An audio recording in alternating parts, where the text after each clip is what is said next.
What's up guys, welcome back to a brand new Clash Royale video, and today I'm not going to show you guys any gameplay or decks, but today we are going to talk about how to build a good deck. You know, in Clash Royale, building a good deck is a very important element that define you whether you are a great player or just an average player. So today I'm going to give you guys some advice on how to build a great deck that can help you push a lot of trophies. And before we start the video, and if you are new to the channel and you want to see more this kind of content, please be sure to press the subscribe button. And now let's jump into it. So for building a good deck, we basically have 6 steps for it. The first step is to choose a viable win condition. So what does it mean by viable? It is that you have the decent card levels. So for instance, like you are playing against level 10's commons, so if you only have a level 3 giant or like level 1 golem, you don't want to put it as your win condition because on gameplay, not challenge, you will suffer a lot of level difference and you will get a very big disadvantage. So now let's say I choose Hot Rider as my win condition. So what's the next steps? The next steps is to identify your weakness and include the counter of the weakness. So let's say I'm struggling against Graveyard, okay? So I'm gonna include Valkyrie or Baby Dragon, so I'm gonna choose Valkyrie. So apparently Valkyrie is the best counter to Graveyard, so I'm gonna put Valkyrie in my deck. So just put that in. So now when you put a Valkyrie in, you will not have any problem facing Graveyard, and that will be very decent. So what's the third step? The third step I would say is address to the meta and include counter to the meta. So let's say like Golem Beatdown is the meta and the Lock Bait is the meta, so what do we want to put? So for Golem Beatdown, you want to put Inferno Tower. It is the best counter to Golem, so we include the Inferno Tower to our deck. And then for Lock Bait, you can choose Lock or Arrow or even Zap in ladder. So let's say I'm going to put down Arrow in my deck, and so now it is very decent. You can deal with your weakness, Graveyard, and then you can deal with the meta like Golem, and then you can deal with Lock Bait. So basically, your deck can deal with 90% of the decks outside, so it will be very good for defense for this deck.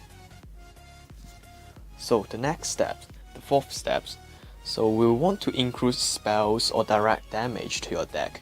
Like if you don't have a spells when you're facing off something like Scammy or Minion Horde, you will be very troublesome to deal with them. So in this deck we already have the arrow, so let's put in the Fireball, because like Musketeer is everywhere now. I mean 3 Musketeer, and Fireball also synergize with Hot Rider very good because like you can Fireball the Barbarians. So let's put in the Fireball as our direct damage. And also like Fireball can finish off your opponent's tower, like maybe the tower is like 300 damage off, and in overtime you can just Fireball cycle them off. So you have to include direct damage in case you get only a little bit damage off to win the game, so it is very important. So after talking the defense, let's say we have very solid defense and we can place again most of the deck. And now the fifth step is to create a combo and synergize your deck. So we have to create a combo that can work very well offensively, so you can take down towers or get the win because you don't always want to get a draw, right?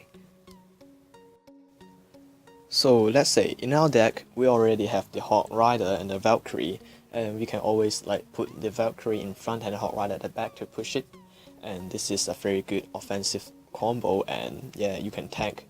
So the Valkyrie will tank for the Hot Rider, and then the Valkyrie can take down something like Scammies or like Goblin Gang. And now let's add some more offensive stuff in the deck. So like, and I would like to add the Goblin Gang also. It is also great in offensively or defensively. Like Hot Rider pair up with the Goblin Gang can also do a put a lot of pressure to your opponents, and let's also put down the Ice Spirit. So Ice Spirit can freeze your opponent's defensive troops, so your Hawk Rider can get 1 or 2 more hits on it, so it would be very great.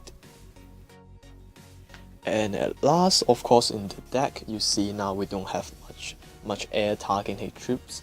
So let's say we have to put some air targeting troops, so we're gonna put down archers in it, and this deck is kind of done. So it is quite solid and quite balanced. So like I mentioned before, we have 6 steps, and I already go through 5 of them. So what's the last one? The last one is have some testing and put some adjustment on it.